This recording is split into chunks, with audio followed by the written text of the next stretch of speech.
দেখবেন কুরবানির আগে পশুটার চোখ দিয়া পানিগুলা গড়ায় গড়ায় পড়তে থাকে। ও কি বলে জানেন? ইমাম থানভী আজকে তাফসিরে আমি দেখলাম, ইমাম থানভী বলে গড়ায় গড়ায় পানি ছেড়ে দিয়া বলে, মালিক আমার মতো সৌভাগ্যবান আর কে আছে?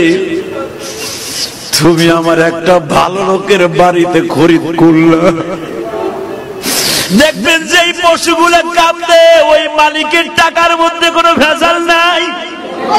ও মালিকের বারিন্দায় বসে বসে কাঁদে আর বলে, মালিক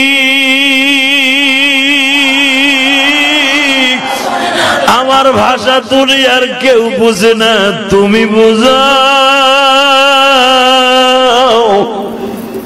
দেখবা কোরবানির একদিন আগে ওর মুখে কোনো খাবার দেয় না, যত দামি দামি খাবার দাও না কিন্তু খায় না, খোল ভুসি দাও খায় না, তাজা ঘাস দাও খায় না।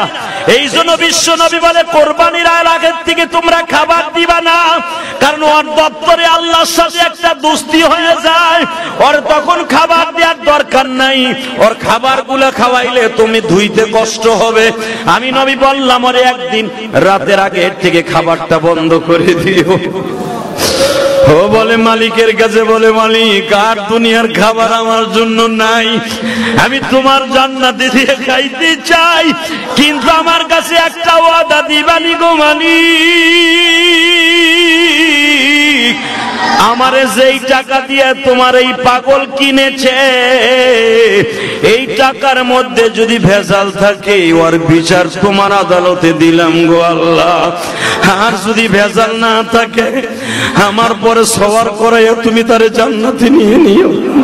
আল্লাহ বলবে না, তোর পরে সওয়ার করাইতে হবে না, আমি ওরে দুম্বার উপর সওয়ার করাবো। আল্লাহ